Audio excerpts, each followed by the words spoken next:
GLP-1 is responsive to your meals, but constant eating blunts sensitivity. So snacking, grazing, all that stuff, not good for GLP-1. Fasting windows restore insulin sensitivity and improve hormone signaling. Autophagy, which is the breakdown of those zombie cells, the cells that need to get out of the body, supports metabolic efficiency and cleans the body up cellularly. Welcome to Vitality Radio, the podcast that helps you make sense of natural supplements and thrive without pharma drugs. I'm Jared St. Clair. I grew up in a health food store and spent over 40 years now figuring out what works and what doesn't, so that you can make confident, informed decisions about nutrition, supplements, and your health. Welcome to Vitality Radio, the podcast where we help you master natural supplements, enhance emotional vitality, and thrive without pharma drugs. My name is Jared St. Clair. What if I told you your body already has a built-in system to control appetite, regulate blood sugar, and help you lose body fat? And most people are doing everything in their daily routine to shut that system right down. Today, we're talking about GLP-1, but not the pharmaceutical angle. We're talking about how your body is supposed to do this naturally. This is part 2 of my GLP-1 Metabolic Optimizer series. If you didn't hear the first one, it's episode 627 from just last week. I highly recommend you listen to that one, either before or after this one. They work in either direction, and they'll work really well together for you. The truth is, you don't need to force your metabolism to work. You need to remove what's breaking it and give your body what it needs to function the way it was designed to in the first place.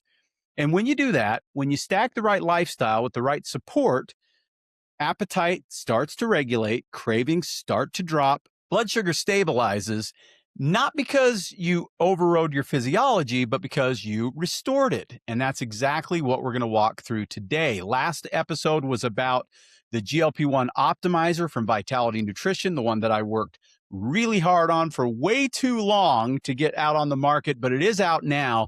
We talked a lot about the specific ingredients in that formula, how they work, why they work. Today is going to be all about the lifestyle side of it.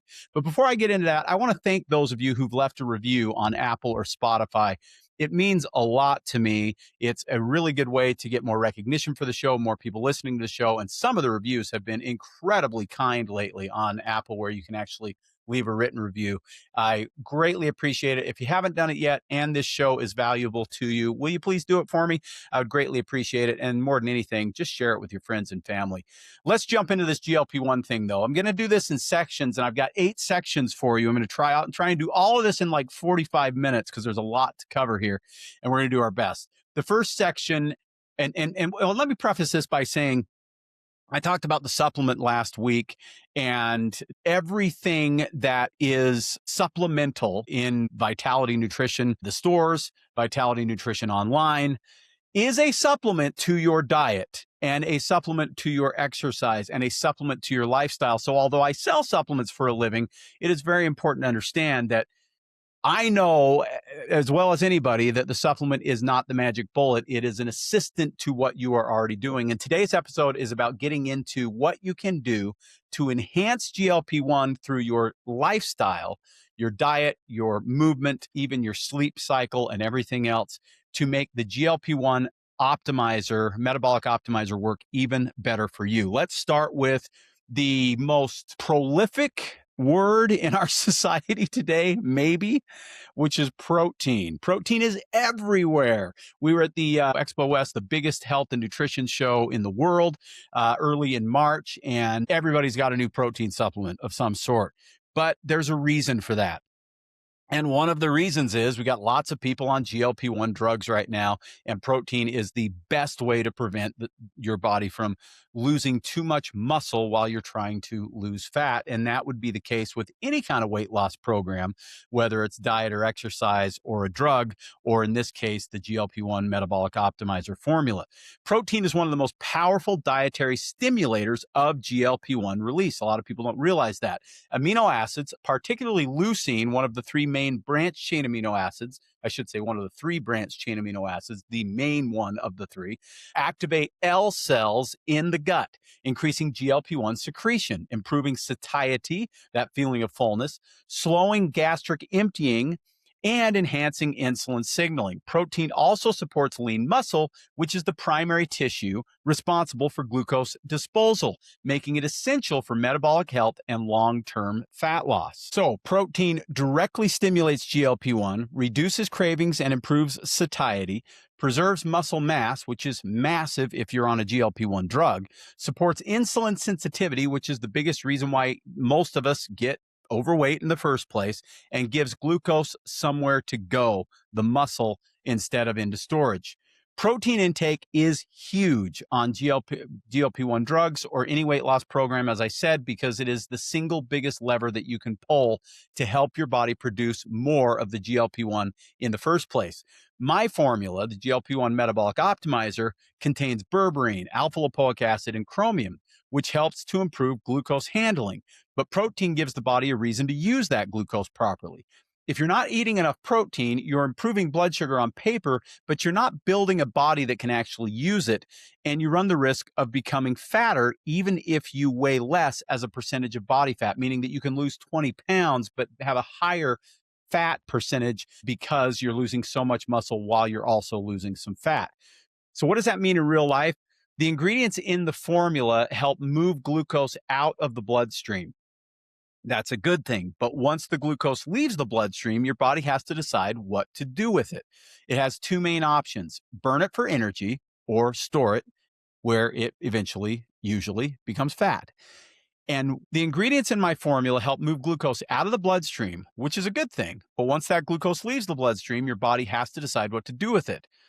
And it has two main options. It can burn it for energy or it can store it. And where it stores it matters. Muscle is the primary tissue that uses glucose effectively. It pulls glucose in, stores it as glycogen, and then burns it for energy. That's what we want. But if you're not eating enough protein, and especially if you're not lifting weights, you start to lose muscle. And now you've got a problem. Less muscle equals less space to store the glucose, less ability to burn glucose. So even if the blood sugar improves, more of the energy gets stored as fat.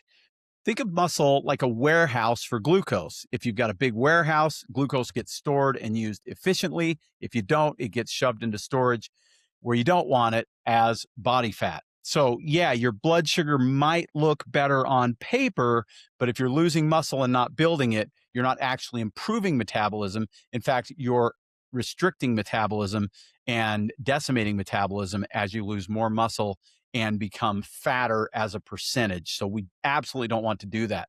So how much protein should you shoot for? And this is an area of some debate for sure. So I'm going to give you ranges and I'll let you decide what you think. But basically, there's a few ways to look at it. 30 to 50 grams of protein per meal if you're eating a few meals a day. 30 is kind of the bare minimum in my book for, people who are not, let's say, under 120 pounds, 150 pounds. You're going to want, no less than 30 per meal. Optimally, you're going 40 or even 50 grams per meal. That's around 70 to 80% of your body weight in grams of protein per day. So you can take your total body weight, let's just say it's 100 pounds just for, ease of mathematics. And then that means 70 to 80 grams of protein. If you weigh 100 pounds, you weigh 200 pounds, 140, and so on. Ways to think about this. You can look at the body weight method, like I just talked about. You can look at a goal weight method, or you can look at a lean body mass method. If you're under 100 grams a day, though, you're almost certainly leaving results on the table. What are, of course, the best sources of protein? That one's pretty easy. Meat, eggs, dairy, if well tolerated, and I would say dairy organic for sure, and raw is best. And then you can use supplements for protein as well. Rebuild Plus, which I use every single day, at least once a day, is our bone broth protein that is very unique, specifically when we're talking about GLP-1. And I'll tell you why it's a really nice companion for the GLP-1 Metabolic Optimizer. The first thing is it's the only bone broth product on the market that I've seen so far that has 4 times as many branched chain amino acids versus typical bone broth protein. So that L-leucine that we talked about, and also L-glutamine is a big player. There's more of those amino acids in our bone broth protein, the Rebuild Plus, versus others by about 4 times. It also, bone broth protein, because it is a pre-digested high collagen protein, and this would apply to all bone broth proteins, are great for the gut and supporting the gut barrier and therefore helping with GLP-1 signaling. So as protein goes, it's hard to beat the Rebuild Plus as a companion if you're looking for an extra 20, 30 grams of protein per day beyond what you're getting in chicken, fish, eggs, things like that. Now, whey protein is even higher in branched chain amino acids, which is great. Doesn't have the gut support benefit, but it also can upset people's stomachs sometimes, depending on the individual. If you're going to get a whey protein, get a really good one. Please avoid the ones that they sell at Costco. They are cheaper, yes, but they are cheaper for a reason. The best whey protein on the market in my book is the Just Ingredients whey protein. I absolutely love that stuff. So if you like a whey protein or you want a protein that is flavored other than chocolate, because Rebuild Plus only comes in chocolate, then you may want to consider the Just Ingredients. Those are the 2 proteins that I personally use. You can also just take straight leucine, the amino acid leucine, or branched chain amino acid, or an essential amino acid mix. We have our Vitality Nutrition essential aminos that have loads of branched chain aminos in there. That helps to trigger muscle protein synthesis, enhances insulin signaling, and supports GLP-1 release directly, even more directly than does protein powder. And so when you combine protein, added branched chain amino acids, leucine, or just essential amino acids, which contain the branched chain amino acids and leucine, and you weight train, then you've got something really, really good going on, and you will be supporting exactly what we're trying to accomplish with the GLP-1 Metabolic Optimizer. That will help you with better glucose usage, better preservation of the current muscle mass that you have, the ability to build more muscle mass, and more efficient fat loss because metabolism improves. Now, section 2 of this is what's going on in the gut. Now, if you listen to episode 627 on the GLP-1 Metabolic Optimizer, you know there's 2 probiotics and 2 prebiotics in the formula. We have Lactobacillus gasseri and Lactobacillus reuteri. We also have Akkermansia and Clostridium butyricum. These are key gut probiotics and prebiotics that help with gut signaling, directly stimulating GLP-1 release and improving insulin sensitivity. GLP-1, after all, is a hormonal peptide that is made in the gut. Microbiome drives hormone signaling, and butyrate, which the Clostridium butyricum will help to increase, becomes a major GLP-1 trigger, and fiber feeds that system. And when I say fiber, I mean specifically prebiotic fibers. Now, there's lots of options for that. Vegetables, resistant starches, fiber from all types of different sources like acacia, psyllium, things like that can be utilized in this way. But by feeding the microbiome the fiber and prebiotics that it needs, then the probiotics and prebiotics that are already in the Vitality GLP-1 Metabolic Optimizer will work even better. And that helps with all health overall, of course, because the microbiome is really the ground zero, we'll say, for optimal health is what's going on at the microbiome level anyway. Section 3, and this one's pretty important. And I was talking to my producer, Jessica, who's also a fantastic sounding board for when I do these shows. She's the one that reminds me to throw things in here that I may have forgotten. And then sometimes, unfortunately, after the show's already been recorded, says, hey, Jared, why didn't you say that? But in this case, she got me before we recorded the show. And she was talking about meal timing. I was talking about meal timing, and she said, yeah, but make sure that you differentiate women versus men. So we're going to get into that. GLP-1 is responsive to your meals, but constant eating blunts sensitivity. So snacking, grazing, all that stuff, not good for GLP-1. Fasting windows restore insulin sensitivity and improve hormone signaling. Autophagy, which is the breakdown of those zombie cells, the cells that need to get out of the body, supports metabolic efficiency and cleans the body up cellularly. So constant eating equals constant insulin. This is a bad thing when it comes to supporting GLP-1 signaling. And fasting, the opposite of that grazing, improves that sensitivity. So with my formula, I will tell you this is the thing that I'm the most excited about already. Now, I mentioned in the last show, if you heard it, that I literally took my first GLP-1 Metabolic Optimizer formula that day that I recorded that show. Now, I recorded that show about 2 weeks ago now. And when I recorded that show, I had taken one capsule. I've now taken 3 capsules a day religiously for about 2 weeks. And I have been very specifically watching my diet, even for about 2 weeks prior to that, in ways that are more precise than what I was doing before. I was already primarily avoiding seed oils. I was already eating almost exclusively organic. Lots of things that I was doing right, not a lot of grains, all that kind of stuff. But I've admitted on this show more than once that I have a sweet tooth. I inherited one from my mother and one from my father. So I guess I have 2 of them. And like my wisdom teeth, they were never removed. And so I've got these teeth that love sugar, or at least it feels that way. And while I am probably the cleanest sugar eater you're ever going to meet in terms of the types of sugars I put in my mouth, I still like sugar. But I've also talked a little bit about this hip problem that I have and some chronic pain issues that I deal with. And with those things, sugar is a big trigger. And so as we've been moving into our new store in South Ogden and also moving into our new house in Kaysville, my wife and I, there's been a lot of reason for me to be pretty achy. And so I've been watching my diet very, very carefully for the sugar and the seed oils because it makes such a huge difference in my pain levels. But it was not so fun until the GLP-1 product came around, the GLP-1 Metabolic Optimizer. What I found in 2 weeks is that I don't miss sugar much. Like, it's wild how much I don't miss sugar. People around me eating ice cream, doing things that I would normally be like, gung-ho about. We've had 2 neighboring restaurants. I won't even say who they are because it was very sweet of them to bring this stuff. But one of them specializes in cakes and another one specializes in really good rolls with really good honey butter. And in the last month, I've had them both bring me a dozen of these things, these cakes and these honey butter rolls, which normally not organic, not clean, not healthy, but very tempting. I would likely have partaken of those things. And the cake came before GLP-1, and oh my gosh, did I struggle to not do the cake, but I wasn't doing it. The willpower won out. I did fine. I did not do the cake. On the other hand, when the rolls came around, which was yesterday, it's like no big deal. And I love these rolls and I love honey butter. So it was, at least in theory, should have been a big deal. It absolutely was not.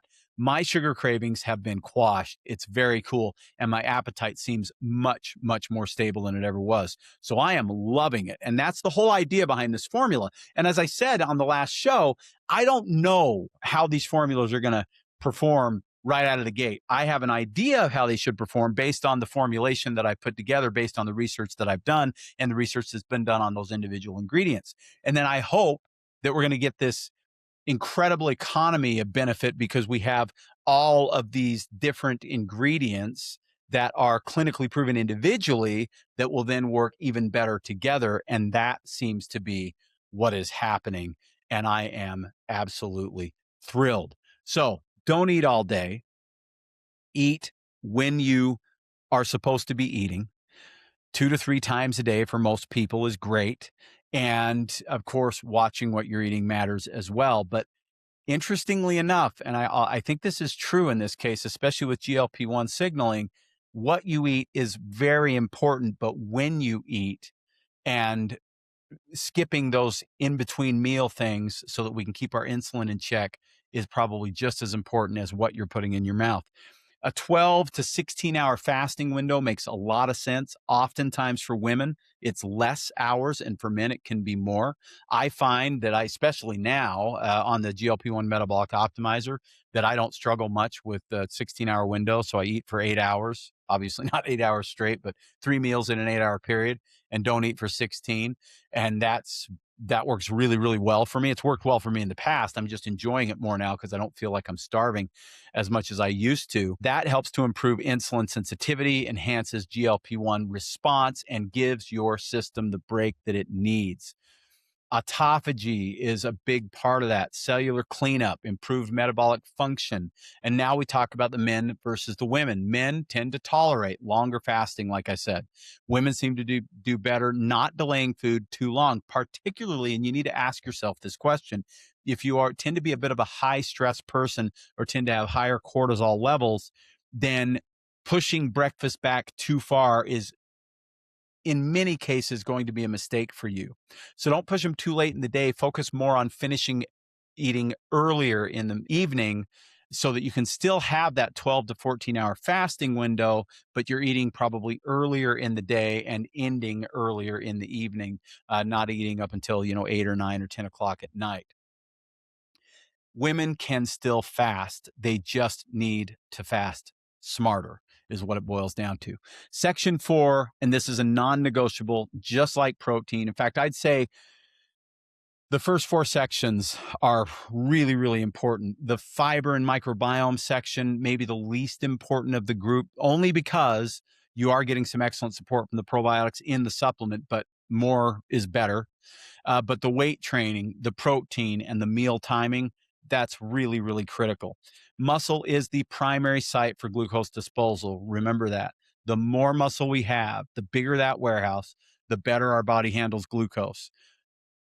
Muscle equals better glucose handling, improves insulin sensitivity, preserves lean mass, prevents poor body composition outcomes. We don't want to get fatter as we're getting thinner, if that makes any sense. All right. Like I said, it's a matter of your body fat percentage, not just your total weight. And the biggest concern that I have by far with the GLP-1 drugs, which I said in the first episode, and I'll repeat it now, I'm not necessarily opposed to these drugs, if you want to call them that, these peptides, if used wisely, I think can be very, very helpful, particularly in people that have significant amounts of weight to lose. I didn't have significant amount of weight to lose, but I have some weight that I wanted to lose. And so the GLP-1 capsules, I think, make all kinds of sense for me. And I think they make sense even for people who have a lot of weight to lose.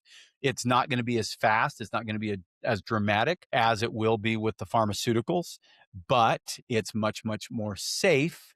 And it's still, I think, a very, very effective method without nearly the risk of that heavy amount of muscle loss. It's just such a critical thing.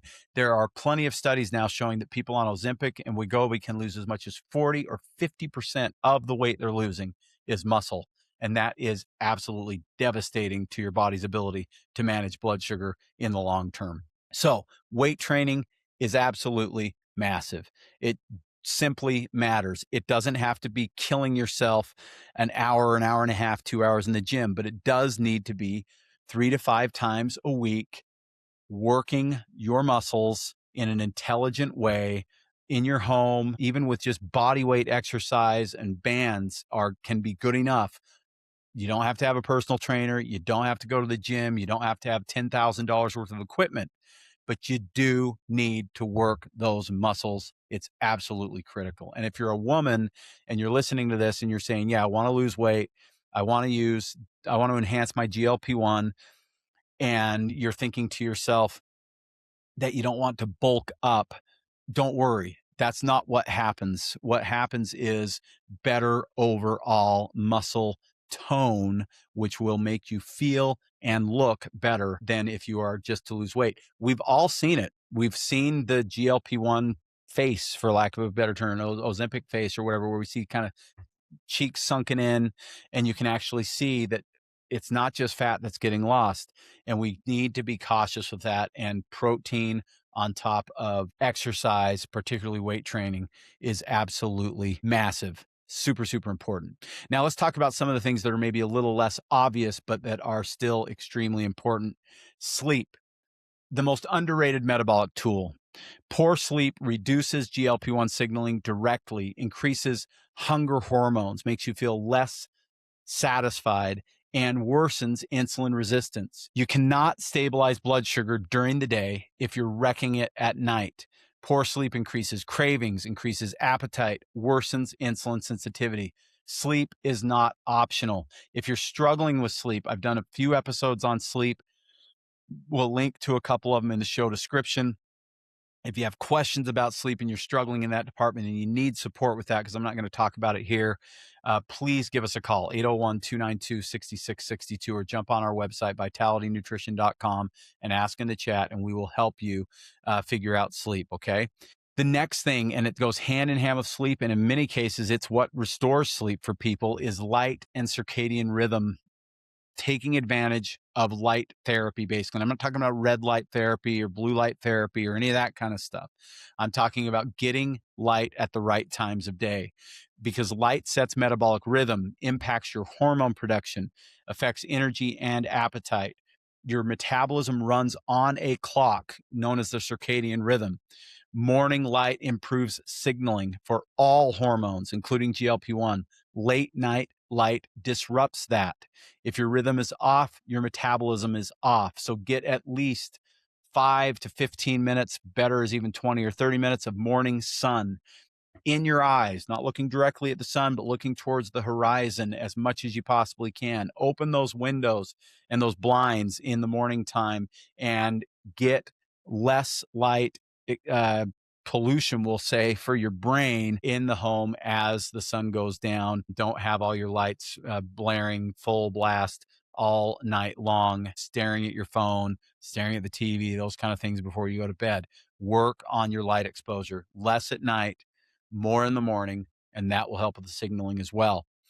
Section 7 today is stress and cortisol. I already talked about cortisol in people under stress, and maybe not. And this does apply to men too, as far as the fasting thing. If you're someone who struggles with a lot of stress, you feel like you've got high cortisol, or you do based on testing that's been done, then you may also want to push your breakfast a little bit earlier. And I'm not talking like early in the morning, but earlier than what you would normally do with like intermittent fasting. So you might eat at 8 or 9 in the morning or 10 in the morning.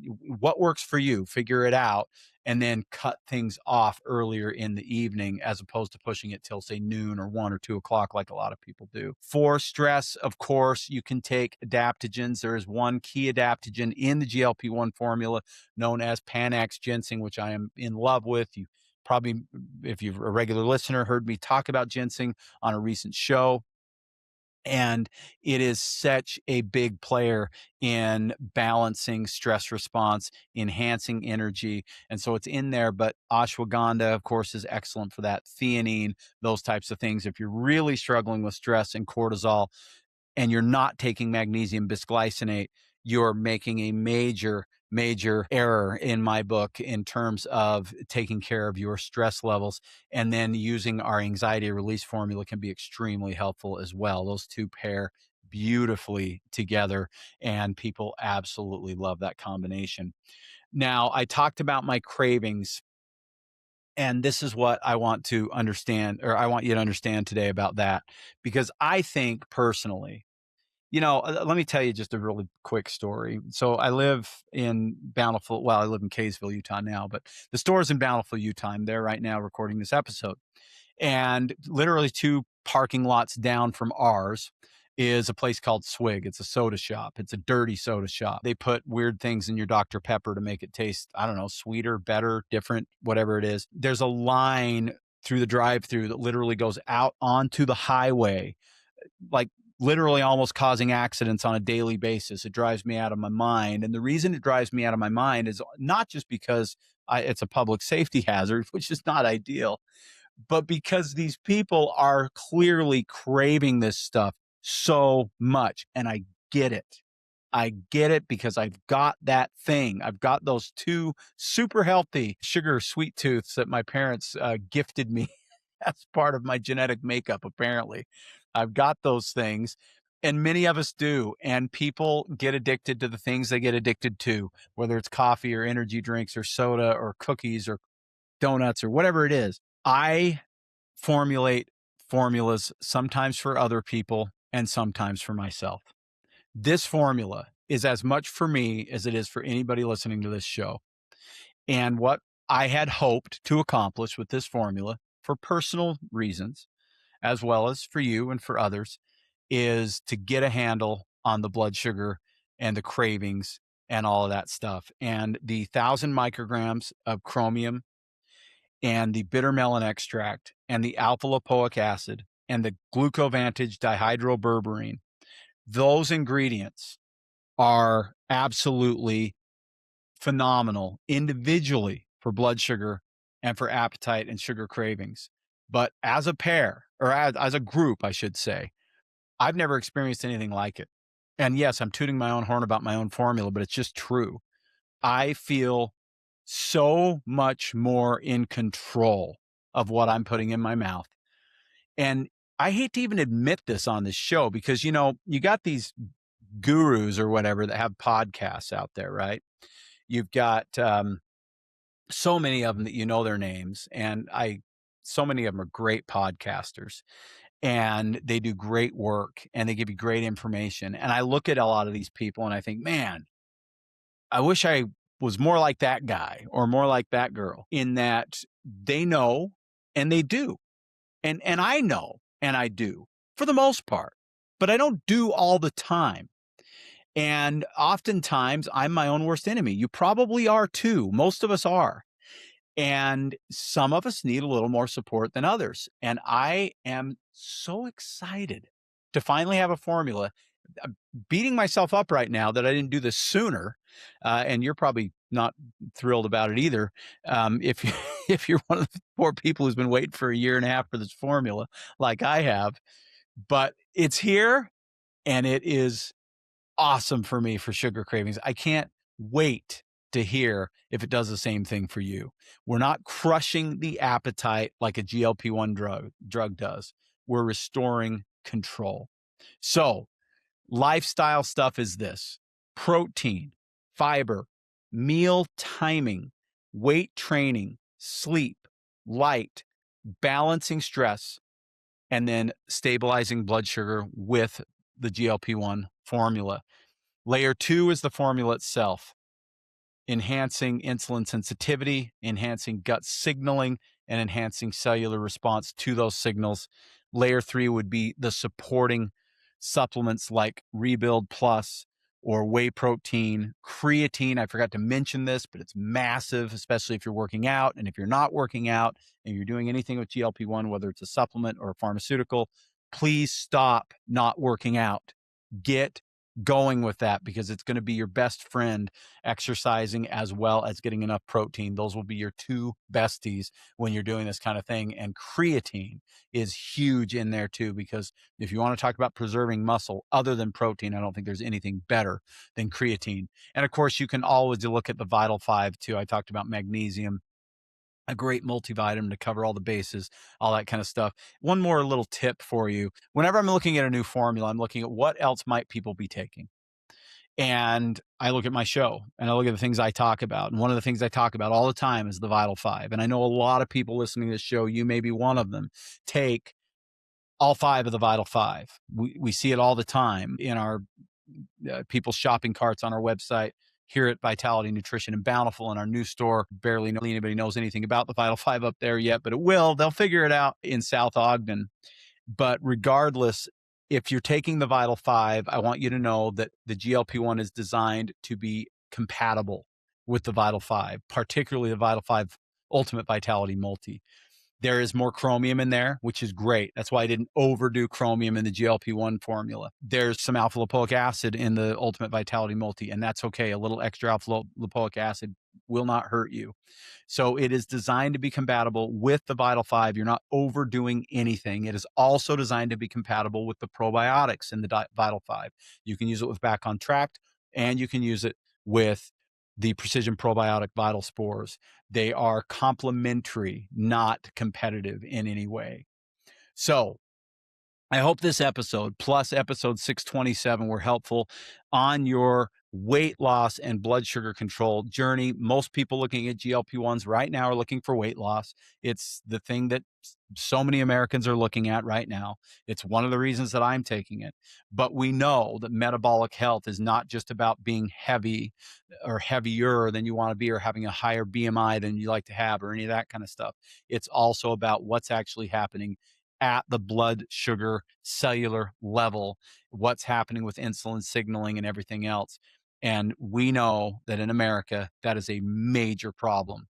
We have so many people it's at epidemic levels that are struggling with their blood sugar. So the difference between forcing a result and building a system, or rebuilding a system in this case, is the difference between what I'm talking about with the GLP-1 Metabolic Optimizer versus the GLP-1 pharmaceuticals. Could they be used together? Yes, they could be used together with caution, watching your blood sugar levels and things like that. And I think they actually make sense to be a really excellent team. So if you're already using a GLP-1 and you want more support for your metabolism, everything I said in this show is going to help you get a better result and a healthier result and a lower side effect result from the GLP-1 pharmaceutical you might be on. If you're, and I'm talking about all these lifestyle things, but you can also throw the supplement at it as long as you let your doctor know and you're keeping an eye on things to make sure that your blood sugar doesn't drop too low, that kind of thing. Because the GLP-1 drugs are forcing the body to do something to get a result. Here, we're rebuilding and strengthening the body so that it can do what it was supposed to do in the first place. Because when you combine the right lifestyle with the right supplements, you're not just trying to lose weight. You're rebuilding a metabolism that knows what to do with the fuel that you give it. And once that system comes back online, you're not fighting your body anymore. You're finally working with it. I hope this has been helpful. If you have questions, call us 801-292-6662 or jump on our website, vitalitynutrition.com. And if you're in the area, we'd love to see you at Healthy Me Health Foods, which will very soon be called Vitality Nutrition in Ogden at 1735 Skyline Drive, or come by and see us at our mothership original location, Vitality Nutrition in Bountiful, or like I say, vitalitynutrition.com. Until next time, I'm Jared St. Clair, and this has been Vitality Radio. Thanks for listening to the Vitality Radio podcast. If this episode helped you, follow the show, share it with someone, and explore trusted education and resources at vitalitynutrition.com. See you next time. Hello, everyone. I hope you enjoyed this week's episode of Vitality Radio. Just a reminder that this podcast is for educational purposes only. This podcast has not been evaluated by the FDA. This podcast is provided with the understanding that the information shared is not intended to diagnose, treat, cure, or prevent any disease. This podcast is not a substitute for professional care by a medical professional. Thank you.